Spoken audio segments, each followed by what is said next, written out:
तो चलिए हमारे साथ आपको बता दें, हमारे तमाम सहयोगी ज़्यादा अपडेट के साथ जुड़ गए। हमारे साथ हमारे सहयोगी मथुरा से कन्हैया रहेंगे, इसके अलावा पीयूष गौड़ गाजियाबाद से रहेंगे। पीयूष गौड़ का सबसे पहले रुख कर लेते हैं। पीयूष, अगर दिल्ली एनसीआर की बात करें तो सुबह मौसम खुला था, लेकिन अचानक बारिश हुई और उसके बाद तो लगातार रुक रुक कर बारिश हो रही है और हालात बड़े ही दयनीय स्थिति दिख रही है चारों तरफ।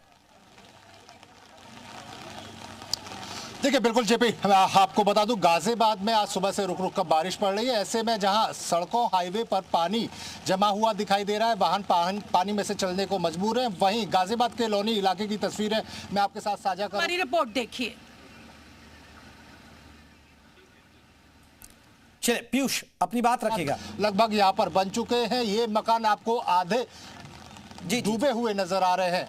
आप देखिए किस तरीके से यहाँ हालात है और जो मकान है यहाँ की पहली मंजिल आप साफ तौर पर देख सकते हैं कि पानी में लगभग डूबी हुई नजर आ रही है और हजारों की संख्या में यहाँ लोग रहते थे, वो कहीं ना कहीं उनको प्रशासन की मदद से बाहर निकाला गया है। हालांकि अभी भी कुछ लोग यहाँ पर घरों में अंदर फंसे हुए हैं, जिनको एनडीआरएफ की टीम की मदद से रेस्क्यू किया जा रहा है। हालांकि यहाँ पर जो लोग हैं वो अपने घरों को छोड़कर नहीं जाना चाह रहे और उसके बाद यहाँ बने पुश्ते पर आकर रुक गए हैं। कहीं ना कहीं उनको डर है कि घर में जो जरूरी कीमती सामान है वो उनकी अनुपस्थिति में कोई न ले जाए। ऐसे में वो यहीं डेरा जमा कर सामने बैठ गए। ऐसे में काफ़ी संख्या में यहाँ लोग हैं जिनको प्रशासन की टीम लगातार कह रही है कि यहाँ से उन्हें कहीं सुरक्षित स्थान पर ले जाया जाए, पर लोग यहाँ से जाने को तैयार नहीं है। लोग सुविधाओं का अभाव यहाँ पे बता रहे हैं। अच्छा, क्या स्थिति है बाबूजी यहाँ पर? स्थिति बहुत गंभीर है बाबू।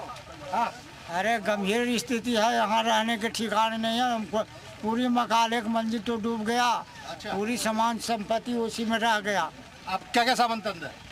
अरे सामान कितना बताएंगे, छोटा छोटा सामान सारा सामान। अब अधिकारी कह रहे हैं कि यहाँ से निकल के चलो, आगे बढ़ो। तो ठीक है, आगे बढ़ो तो आगे बढ़ेंगे।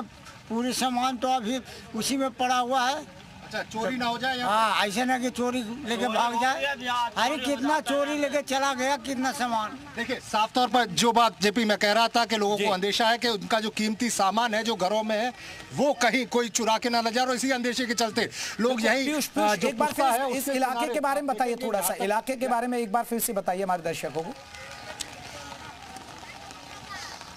देखिए जेपी, ये लोनी का इलाका है, बदरपुर, पिचेरा और जो इलाके हैं यहाँ आसपास के जो पूरे यमुना के किनारे के इलाके हैं ये पूरी तरह से जलमग्न नजर आ रहे हैं। और ऐसे में फिर से एक बार तस्वीर साझा करने को कैमरामैन को कहूँगा। ये देखिए, ये स्थिति है यहाँ पर जहाँ मकान एक मंजिल तक डूब चुके हैं, दूसरी मंजिल के ऊपर भी पानी आप साफ तौर पर देख सकते हैं। सामने आप दूसरे मकान को देखेंगे, वो दूसरी मंजिल तक डूबा हुआ नजर आ रहा है। आगे तक जहाँ तक जो मकान बने हुए दिख रहे हैं, सैकड़ों की संख्या में यहाँ मकान थे, झुग्गियाँ थी, वो पूरी तरह डूब चुके हैं। यानी कहीं ना कहीं यहाँ बाढ़ की विभीषिका का प्रकोप अब दिखाई देने लगा। और ऐसे में जब हथनीकुंड बैराज से और पानी छोड़े जाने की सूचना है तो ऐसे में लोग आशंकित हैं, यदि यहाँ कोई बंधा या बेड़ा टूटता है तो कहीं ना कहीं उनके लिए और मुश्किल हो जाएगी।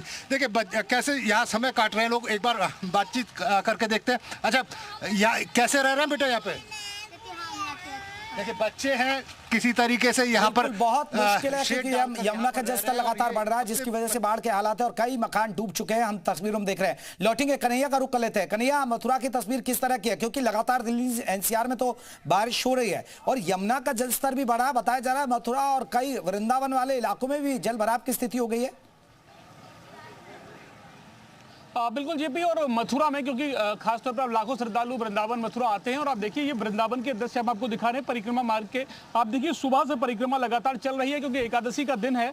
ऐसे में खासतौर पर एकादशी के मौके पर लोग परिक्रमा अधिक देते हैं आमतौर के दिनों के अलावा। लेकिन आप देखिए लोग लगातार पानी में होकर ही परिक्रमा दे रहे हैं क्योंकि यमुना का जो किनारा है और यमुना का जलस्तर बढ़ने के बाद अब जो पूरा पानी है वो बिल्कुल सड़क पर आ गया है और परिक्रमा मार्ग से होकर ही पूरा जल यहाँ से निकल रहा है। और जल में बीचों बीच से होकर जो लोग भक्त हैं जो यहाँ पर बिहारी जी की शरण में आए हुए हैं आस्था लेकर, वो लगातार यहाँ पर परिक्रमा कर रहे हैं। और परिक्रमा मार्ग के सटा हुआ ये यमुना का किनारा डूब क्षेत्र है जहाँ पर इस पूरे एरिया को सील करने का काम प्रशासन ने किया है क्योंकि पूरा जो कुंभ क्षेत्र यहाँ पर जो यमुना के किनारे है निचला इलाका वो पूरा पानी में डूब गया है। अंदर कोई व्यक्ति ना जाए उसकी सुरक्षा को ध्यान में रखते हुए पूरे इलाके को सील किया गया है। लगातार सभी से यही अपील की जा रही है कि आप पानी से दूरी बनाए रखें।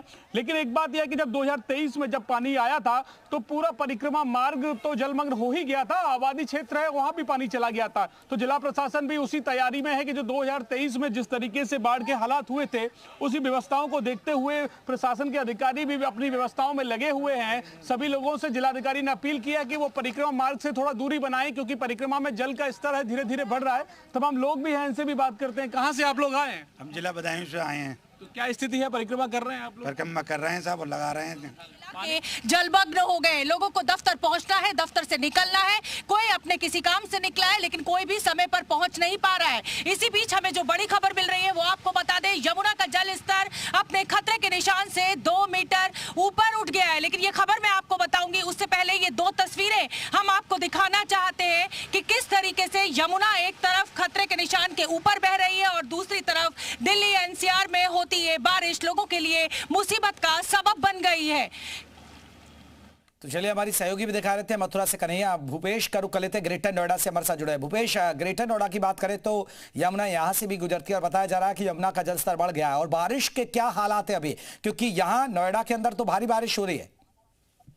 देखिए बिल्कुल दिल्ली एनसीआर में लगातार बारिश हो रही है। आज सुबह में जरूर देखिए धूप खिली थी, सुबह लग रहा था कि बारिश नहीं होगी, लेकिन दोपहर होते होते अचानक फिर एकदम जोरदार बारिश हुई और ग्रेटर नोएडा में अभी भी फिलहाल जो है बारिश हो रही है, बूंदाबांदी हो रही है। अभी कुछ देर पहले जोरदार बारिश हुई थी और बारिश के बाद चाहे वो ग्रेटर नोएडा का ग्रैंड वेनिस मॉल हो, उसके सामने का रास्ता हो, 130 मीटर रोड हो, इसके अलावा सूरजपुर हो या ग्रेटर नोएडा वेस्ट हो, सभी जगह पर जल जमाव की तस्वीरें जो है वो सामने आई थी। इसके अलावा जो बाढ़ की हालात है, क्योंकि जिस तरह से यमुना का जलस्तर बढ़ा है तो ग्रेटर नोएडा में भी कहीं ना कहीं उसी तरह के हालात देखने को मिल रहे हैं। जो सेक्टर 150 है उसके पास जो बाढ़ का पानी है वो पहुंच चुका है। वहां पर जितने भी फार्म हाउस है उन पर जो केयर टेकर रहते थे उनको बाहर निकाल लिया गया है। सैकड़ों लोग हैं जिनको बाहर निकाला गया है, उनके लिए अलग से रहने की व्यवस्था की गई है, खाने की व्यवस्था की गई है।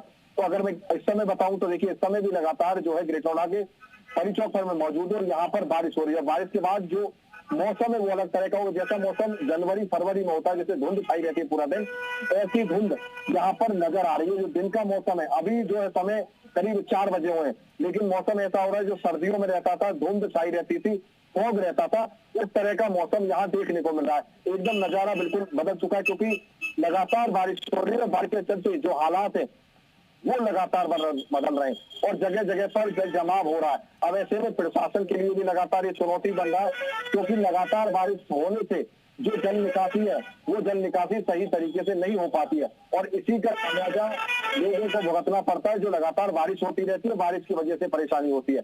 और सबसे बुरे हालात सूरजपुर में देखने को मिले, जहाँ इतना जल जमाव हुआ है कि वहां पर वाहन चालकों को बहुत परेशानियों का सामना करना पड़ रहा है। और हमने 130 मीटर रोड से भी दिखाया था, वो बिल्कुल ग्रेटर नोएडा प्राधिकरण का जो दफ्तर पड़ता है उसके पास वो रोड है और वो एक मुख्य मार्ग है जो कि ईस्टर्न पेरिफेरल एक्सप्रेस वे को ग्रेटर नोएडा वेस्ट पे जोड़ता है। उस पर इतना जल जमाव था कि वहां पर बिल्कुल तालाब नजर आ रहा था और आज भी कुछ ऐसे ही नजारे ग्रेटर नोएडा में देखने को मिल रहे हैं और बारिश अभी भी हो रही है और अनुमान जताया जा रहा है कि अगर जोरदार बारिश हुई तो एक बार फिर उसी तरह की तस्वीरें सामने आएंगी। बिल्कुल भूपेश, हमारे सहयोगी ग्रेटर नोएडा से हमारे सहयोगी दिखा रहे थे गाजियाबाद की तस्वीर। देखिए कन्हैया की तस्वीर आपने देख रहे हैं, कन्हैया मथुरा के दिखा रहे हैं, पीयूष गौड़ हमें गाजियाबाद के दिखा रहे हैं। एक बार फिर से कन्हैया का रुख कर लेते हैं। कन्हैया, अगर बात करें ये बारिश का पानी है, ये यमुना का जो जल स्तर बढ़ा उसकी वजह से मथुरा के वृंदावन वाले इलाकों में पानी भरा है?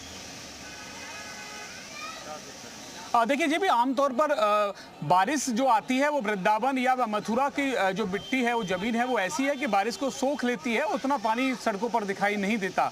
अब इसमें बारिश भी है और यमुना का जो जलस्तर बढ़ा है वो दोनों ही कारण है, क्योंकि पानी निकासी का कोई इस समय उपयोग नहीं हो पा रहा। जो नालियां हैं वो पूरी फुल चल रही हैं, सड़कों पर पानी नालियां का आ गया है, साथ ही जो यमुना का जल है वो भी सड़कों पर आ गया है। तो ऐसे में जो स्थितियां बाढ़ जैसी जो बनी है, जो पानी ओवरफ्लो चल रहा है, उसके दोनों ही कारण है, बारिश भी कारण है और यमुना का बढ़ता जलस्तर भी कारण। आप देखिए जो रास्ता है, आमतौर पर हम और आप तब इस रास्ते से निकलते हैं तो इन रास्तों पर बिल्कुल आपको गाड़ियों की लाइनें मिलेंगी, परिक्रमार्थी मिलेंगे, आपको रिक्शे चलते मिलेंगे। लेकिन इस समय जो है पानी जो भर गया है, यमुना का जो पानी है, क्योंकि किनारे से यमुना बहती है वृंदावन के घाटों से होकर और यहाँ से जो पूरा पानी है बिल्कुल सड़कों पर आ गया है।